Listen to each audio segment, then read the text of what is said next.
बिस्मिल्लाहिर्रहमानिर्रहीम अस्सलाम वालेकुम। Welcome to my channel. कैसे हैं आप सब? उम्मीद करती हूँ सब खैरियत से होंगे। मैं भी अल्हम्दुलिल्लाह बिल्कुल ठीक हूँ। तो चलिए शुरू करते हैं आज का व्लॉग। आज का व्लॉग सुबह के टाइम से शुरू हो रहा है, यानी कि जब मैंने ब्रेकफास्ट कर लिया उसके बाद मैं बेडरूम में ये सारी की सारी जो बेडशीट थी उसको मैंने चेंज किया और सेट किया, और उसके बाद ऊपर से जो कंबल थे वो सेट किए। तो सुबह अर्ली मॉर्निंग सबका यही रूटीन होती है, सबकी यही ड्यूटी होती है। तो बस आपको कमरे में अंधेरा नज़र आएगा। मेरे कमरे का एम्बियंस मुझे इस तरह के पसंद है, इसलिए मैं वो फुल वाली लाइट ऑन नहीं करती। तो खैर मैंने बेडरूम की लाइट ऑन कर दी और अब मैंने अपना काम करना था। काम क्या था, मैंने मेथी साफ़ करनी थी। ठीक है। अच्छा, मेथी जो आपको नज़र आ रही है सामने, ये मैंने अपने गार्डन से तोड़ी है। And this is the flower for my sweet subscribers. अच्छा खैर जो आप मेथी बाहर से लेते हैं ना, आप सालन में डालने के लिए बेसिकली मेथी यूज़ होती है शोरबे वाले सालन में डालने के लिए, उसमें देगी फ्लेवर या एक खुशबूदार सा जायका लाने के लिए। तो अगर तो आपने यूज़ किए तो मुझे इसको एक्सप्लेन करने की ज़रूरत नहीं है, और अगर आपने नहीं यूज़ की तो आप एक बार यूज़ करके देख लें और आपको अच्छा लगेगा इसका टेस्ट। खैर एनीवेज़, मेथी हम लोगों ने शाम में मिल के, मैंने आपके साथ वो व्लॉग शेयर नहीं किया, नहीं क्लिप शूट कर पाई। तो बस हमने गार्डन से तोड़ी काट के कैंची के साथ, तो रात को मैंने रख दी थी और अब सुबह मैंने इसको इस तरह से झाड़ के साफ़ कर लिया। मेथी को अगर झाड़ के इस तरह से साफ़ कर लिया जाए तो उसके अंदर से जो कीड़ा या जो कचरा या जो एक्स्ट्रा चीज़ें होती हैं वो निकल जाती हैं। ठीक है। अच्छा, मेथी को मैंने धोया नहीं है, वो इसलिए क्योंकि बारिशें हुई थी और गार्डन बिल्कुल मेरा साफ़ सुथरा है, वहाँ पे ऐसी कोई भी चीज़ नहीं है जिसकी वजह से इसको धोया जाए और इसका टाइम बढ़ाया जाए। वो इस टाइम बढ़ाया जाए मीन्स इसलिए कि जब मैं इसको धोती या इसको सुखाने बैठ जाती तो फिर ये इसकी हालत ही बुरी हो जानी थी और ये ख़राब हो जाती। तो मौसम भी कुछ इस तरह से है कि इसका पानी इवेपोरेट भी नहीं होना था। ख़ैर एनीवेज़, अब मैं इसको आपके सामने साफ़ कर लूँगी, और अगर आपने मेरा पिछला व्लॉग देखा है तो जाके देख लीजिएगा। उसमें मैंने अपनी जॉब के बारे में और बहुत कुछ आपके साथ शेयर किया है, तो आप मेरा सेकंड लास्ट व्लॉग देख लीजिएगा। ख़ैर सेकंड लास्ट ये नहीं कि मेरे इस चैनल पे सेकंड लास्ट व्लॉग है या लास्ट व्लॉग है, वैसे बता रही हूँ कि जो मैंने कल अपलोड किया वो वाला। यहाँ का मौसम अल्हम्दुलिल्लाह बहुत ही अच्छा हो चुका है, धूप आ चुकी है और बारिश ख़त्म हो गई है, कुछ मौसम बेहतर हो रहा है अल्हम्दुलिल्लाह। तो अब आगे रमज़ान आने वाला है और यकीन करें जब सोचती हूँ तो मुझे इतना अजीब सा होता है कि मतलब अब रमज़ान इतना करीब आ रहा है और इतना अच्छा लग रहा है ना कि चलो कुछ तो आपकी ज़िंदगी में चेंज होगा ना। इंसान की ज़िंदगी में आप यकीन करें लाइफ में चेंजेस आना बहुत ज़्यादा ज़रूरी हैं। ठीक है। आपकी ज़िंदगी में मुश्किलें भी आती हैं, आपकी ज़िंदगी में आसानियाँ आती हैं, लेकिन एक सही इंसान वो है जो मुश्किल के टाइम पे डटा हुआ हो, सब्र करे। ठीक है। और सब्र का फल बहुत ज़्यादा मीठा होता है, यकीन करें। इसको तो मैंने पर्सनली अपनी ज़िंदगी में ना इतना ज़्यादा एक्सपीरियंस किया है, मैं आपको क्या ही बताऊँ। ठीक है। एक तो आपने नमाज को बहुत ज़्यादा कंटिन्यू रखना है। ठीक है। नमाज अब बिल्कुल नहीं छोड़नी, साथ में कुरान पाक भी पढ़ना है। लेकिन सूरह यासीन की अगर आप तिलावत कर लेंगे ना तो आई एम श्योर आपकी ज़िंदगी में जितने भी मसले और मसाइल हैं वो सारे ख़त्म हो जाएंगे। आप मुझे एक बात बताएं, अगर आप नमाज़ पढ़ रहे हैं, अगर एक टाइम की नमाज में फॉर एग्जांपल फजर या इशा कोई भी नमाज है, ठीक है, उसमें अगर आपको 5 से 10 मिनट लग रहे हैं तो 5 मिनट और लगा के अगर आप सूरह यासीन की तिलावत कर लेंगे तो इसमें कोई हर्ज नहीं है। और मैं स्टार्ट में ऐसे नहीं करती थी, कभी एक बार कभी दो बार, कभी यकीन करें एक दो बार छूट भी गई तो फिर मैंने छोड़ दी। ठीक है।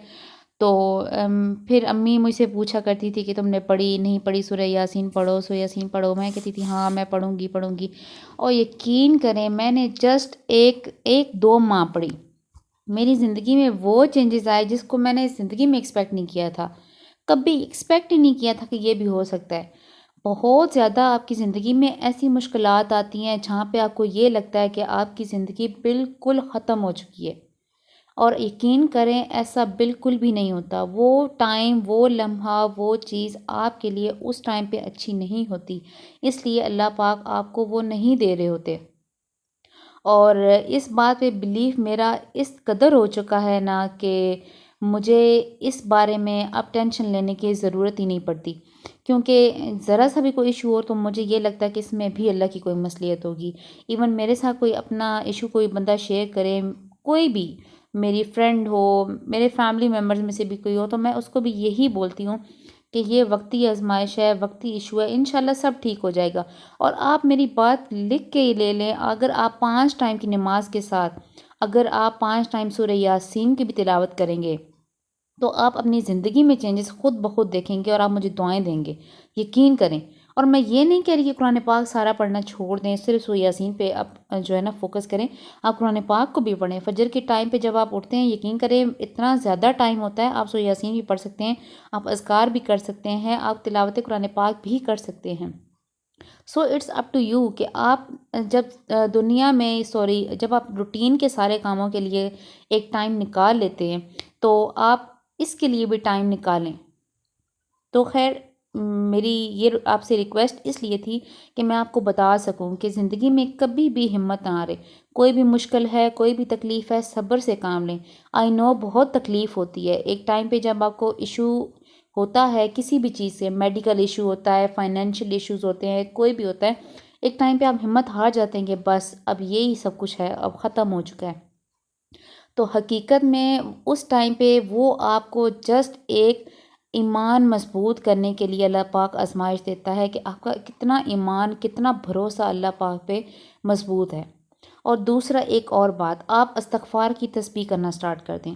जितना इस्तग़फ़ार कर सकते हैं, जितना कर सकते हैं उतना इस्तग़फ़ार करें। और आप यकीन करें, बिलीव मी, जब आप इस्तग़फ़ार करना स्टार्ट करेंगे, जब आप सूरह यासीन की तिलावत करेंगे, जब आप नमाज़ पढ़ना स्टार्ट कर देंगे, आपकी ज़िंदगी इतनी आसान हो जाएगी, आपकी ज़िंदगी में हर आने वाली मुसीबत आपके पास आने से पहले टल जाएगी। हर वक्त इस्तग़फ़ार करें। बर्तन धोते हैं, मुंह से बोलना ही है ना। किसी की कॉल आ जाए तो हम लोग घंटों घंटों बातें कर सकते हैं, लेकिन इस्तग़फ़ार नहीं कर सकते, मुंह से अज़कार नहीं निकाल सकते।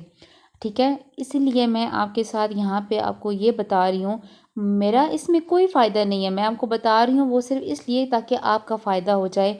आपको ज़िंदगी में कोई भी इश्यूज़ हैं और आजकल के जो हालात चल रहे हैं ना, यकीन करें इस टाइम पे कोई भी ऐसा बंदा नहीं है जिससे मैं ये कहूँ कि यार ये वेल सेटल्ड होगा, इसकी ज़िंदगी में कोई मुश्किल्स नहीं होगी। बेशक वो जैसी भी हो, फाइनेंशियली हो, फिज़िकली हो, मेंटली हो या मेडिकली आप में कोई इश्यूज़ हों, वो सारे इश्यूज़ आप रिज़ॉल्व कर सकते हैं। ये जस्ट वक़्ती आज़माइश होती है। और मैंने अपनी ज़िंदगी में माशाल्लाह माशाल्लाह अल्हम्दुलिल्लाह अपनी ज़िंदगी में ख़ुद इसको मैंने एक्सपीरियंस किया है। इस चीज़ को मैंने ख़ुद मोइज़ात होते देखे हैं। जो चीज़ पॉसिबल ही नहीं थी, जो चीज़ पॉसिबल ही नहीं होती है आपकी ज़िंदगी में, वो हो के रहती है। और इंशाल्लाह जब आप ये ट्राई करेंगे, जब ये आप सोचेंगे करने का, आप दिन में 20 दफ़ा इस्तग़फ़ार करने हैं वो करें। नेक्स्ट टाइम आप 40 दफ़ा स्टार्ट करें, फिर 50 दफ़ा, फिर 100 दफ़ा, 10-10 बार बढ़ा दें। और यकीन करें आपको पता ही नहीं चलेगा और एक टाइम ऐसा आएगा कि आपकी ज़ुबान पे इस्तग़फ़ार के अलावा लफ्ज़ ही नहीं निकलेगा। आप इतना सा भी फ़ारिग बैठे होंगे ना एक सेकंड के लिए भी, तो आपको ये लगेगा कि यार मैं क्यों फ़ारिग बैठा हूँ, मैं बोलूँ, मैं कुछ इस्तग़फ़ार करूँ, मैं अल्लाह का नाम लूँ, आपको फ़ौरन से अल्लाह पाक की याद आ जाएगी। ख़ैर एनीवेज़ ये था आज का मेरा व्लॉग और इसमें मैं आपके साथ कसूरी मेथी को घर पे स्टोर करने का तरीका शेयर कर रही थी, ठीक है? और आपने घर में इस तरह से इसको स्टोर कर लेना है और फिर एंड पे जब ये स्टोर कैसे करना है, इसको बारीकी से साफ़ करने के बाद काट लेंगे, ठीक है? गठलियाँ बना के काट लेना। जब कट जाएगी तो इसको धूप में सुखा लेना, कवर करके ऊपर से ना किसी चीज़ से ढक के इसको सुखा, डायरेक्ट धूप की इसके ऊपर ना नहीं पड़नी चाहिए ना। तो इस तरह से काटने के बाद जब सुखा लेंगे तो फिर आप ग्राइंड करके तो उसको सेव कर सकते हैं। अगर आप ग्राइंड नहीं करना चाहते तो एज़ इट इज़ भी आप इसको हाथ के साथ हल्का सा मरोड़ेंगे, ड्राई होगी तो आप कर सकते हैं। लेकिन मैं इसको ग्राइंड करके पाउडर फॉर्म में बनाऊंगी। मैं इंशाल्लाह एक और ब्लॉग में आपके साथ शेयर करूंगी। अभी तो 1 वीक लगेगा इसको ड्राई होने में, ऑलमोस्ट 6 से 7 दिन लगते हैं, यानी कि 1 वीक लगेगा। तो अल्हम्दुलिल्लाह अल्हम्दुलिल्लाह यहाँ का मौसम भी बहुत बेहतर है। और जो मैंने आपको बातें बताई हैं वो ज़रूर फॉलो कीजिएगा और आप अपनी ज़िंदगी में ख़ुद मुइज़ात होते देखेंगे। ख़ुद आप तजर्बा करके देख लें, एक्सपीरियंस करके देख लें। अच्छा, आप सिर्फ 1-2 माह करके देख लें, ठीक है? उसके बाद जब आप देखेंगे ना अपने इश्यूज़ को सॉल्व होते हुए, तो आप ख़ुद ब खुद इस पे डट जाएंगे, ख़ुद ब खुद पढ़ना स्टार्ट कर देंगे। तो ख़ैर अभी 12 बजे का टाइम हो गया था ऑलमोस्ट। मुझे 2 घंटे लगे इस सारी मेथी को साफ़ करने में, फिर इसको काटने में, फिर इसको धूप पे फैलाने में। धूप पे फैलाने का व्लॉग मैं आपके साथ शेयर नहीं कर सकी क्योंकि छत पे जाने का और धूप पे इसकी वीडियो बनाने का फ़ायदा नहीं था। वहाँ पे इतनी ज़्यादा धूप की रोशनी थी ना, तो शूट नहीं हो सकती सही तरीके से। तो मैंने आपको जस्ट बता दिया। अब इसी दुपट्टे पे मैं इसको फैला के ना ड्राई कर लूँगी। ये नहीं कि एक दफ़े पूरा ढेर लगाओ तो फिर आपने उससे ड्राई कर लेना जिससे कि ख़राब होती रहे, ऊपर से ड्राई होती रहे, ऐसा नहीं है। इसको प्रॉपर फैला देना है आपने पूरे दुपट्टे पे, सिंगल लेयर की तरह, ठीक है। अच्छा, साथ में मेरी अम्मी की कॉल आ गई थी तो मैं उनसे बात कर रही थी। और साथ ही में मैंने अपना वाटर इनटेक तो मस्ट किया। मैं आपको मेरे पीछे बॉटल नज़र आ रही होगी प्लास्टिक की, जहाँ से मैंने अभी ये मेथी उठाई है। छोटी सी बॉटल है, मैंने पक्की रखी हुई है, फ़ौरन से खाली होती है, फ़ौरन से मैं रीफ़िल कर लेती हूँ। वो मैंने इसलिए रखी हुई है बॉटल ताकि मेरा पानी जो है वो डिहाइड्रेशन जो है जिसमें वो ख़त्म ना हो, ठीक है। अगर आपकी बॉडी डिहाइड्रेट हो जाती है, आपके एक लिप्स के ऊपर आपको पता चल जाएगा कि आपकी लिप्स ड्राई हैं। दूसरा, आपकी ड्राइनेस जो है स्किन में वो बहुत ज़्यादा हो जाएगी और आपको एक्नी स्टार्ट हो जाएगी स्किन के ऊपर जब आप पानी नहीं पिएंगे। और सिर्फ एक्नी या और इश्यूज़ नहीं है, और भी बहुत सारे इश्यूज़ हैं इंटरनली जो आपको पानी ना पीने की वजह से, बहुत सारे वेस्ट हैं, बहुत सारी बीमारियां हैं जो आपकी बॉडी से निकल जाती हैं पानी की वजह से। तो अपना वाटर इनटेक ज़्यादा रखें और घर के कामों के साथ साथ अपने ऊपर भी तवज्जो दें। ये नहीं है कि अगर आपने काम, अच्छा, मुझे इस लफ्ज़ से इतनी चिढ़ है ना कि अगर मतलब कुछ लोग कहते हैं ना कि बस काम करने, काम is not an important thing. काम आपके एक पॉइंट पे आपका काम हो जाता है, चाहे आप आधा घंटा लेट कर दें, घंटा लेट कर दें, काम हो जाते हैं। लेकिन इंसान को अपने ऊपर भी ध्यान देना चाहिए थोड़ा सा। आई नो पर्सनली मैं खुद इतना अपने पे ध्यान नहीं देती, लेकिन मैं इतना कर लेती हूँ कि जब मैं काम कर रही हूँ तो काम फ़ौरन से फिनिश करके कुछ ना कुछ कर लिया, फेस पे कुछ भी अप्लाई कर लिया, ये वो। तो अभी तो सर्दियों में वैसे ही अगर आपको जो भी कोई काम करते हैं तो आपकी स्किन वैसे भी डैमेज हो जाती है। अच्छा, मैं आपके साथ आगे एक स्क्रीनशॉट शेयर कर रही हूँ मैं आपके साथ। वो स्कैमर्स के स्क्रीनशॉट्स हैं। स्कैमर्स किस टाइप के मेरे 2 व्हाट्सएप नंबर्स हैं। एक व्हाट्सएप बिज़नेस पे है और एक व्हाट्सएप दूसरा जो नॉर्मल होता है आम सा कॉमन, उस पे मुझे मैसेजेस आते हैं कि आई एम फ़लानी एजेंसी, पता नहीं कौन सी एजेंसी से हूँ मैं, तो आपके लिए जॉब ऑफ़र है।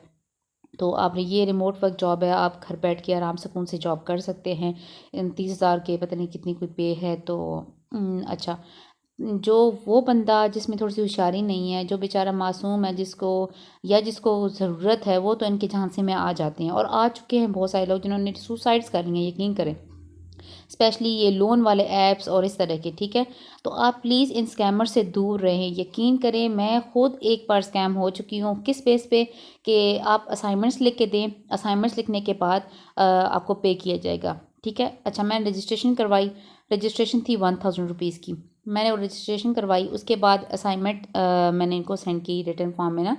तो मेरा दिमाग ये काम नहीं किया कि इस दौर में भी कोई रिटर्न असाइनमेंट आपसे मांग सकता है, वो भी एक स्क्रीनशॉट की फॉर्म में।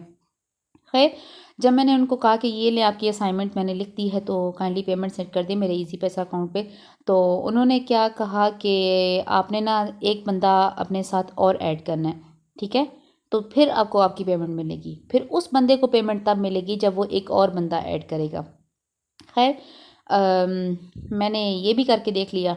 अच्छा, मुझे मेरा पैसे नहीं मिले, बिल्कुल भी नहीं मिले, यकीन करें। और उस बंदी को भी नहीं मिले जिसको मैंने ऐड कर दिया था, और वो बंदी मेरी खुद की सिस्टर थी, तो उसको भी नहीं मिले। तो मैं आपको आगे ये स्क्रीनशॉट शेयर कर रही हूँ, आप इसको देख लें। इस तरह के आपको मैसेज आएंगे और मैंने तो मैसेज इनको कर दिया साफ साफ कि मैं एक पैनी भी आपके साथ शेयर नहीं करूँगी। I will not share a single पैनी विद यू। मैं आपको एक पैनी भी नहीं दूंगी। तो इस तरह से अभी एक और भी थे 2 नंबर्स, यानी मैंने जब एक पे कांटेक्ट इनको नहीं किया, रिप्लाई नहीं किया ना, इस नंबर पे जो आपको शो हो रहा है, तो इन्होंने मुझे दूसरे नंबर से मेरे व्हाट्सएप बिजनेस अकाउंट है, पता नहीं इनको नंबर कहाँ से मिल जाते हैं। I am really very shocked कि खैर अब शॉक क्या, नंबर आजकल मिल ही जाते हैं आसानी से, एजेंसीज अंदर से सारी इन्वॉल्व होती हैं। जैसे ये यूफोन और जोंग, मतलब जो भी ये हाँ, मैं इनका नाम नहीं उठाऊँगी, छोड़ें, खैर रहने दें, कह नहीं सकते। खैर बी अवेयर ऑफ़ देम और अपना बहुत-बहुत ख़्याल रखें, मुझे अपनी दुआ में बहुत-बहुत याद रखें और thank you so much for watching और मेरे चैनल को सब्सक्राइब कर दें अगर तो आप मेरे चैनल पे नए हैं, ठीक है? और कमेंट कर दें। Thank you so much, take care, अल्लाह हाफ़िज़।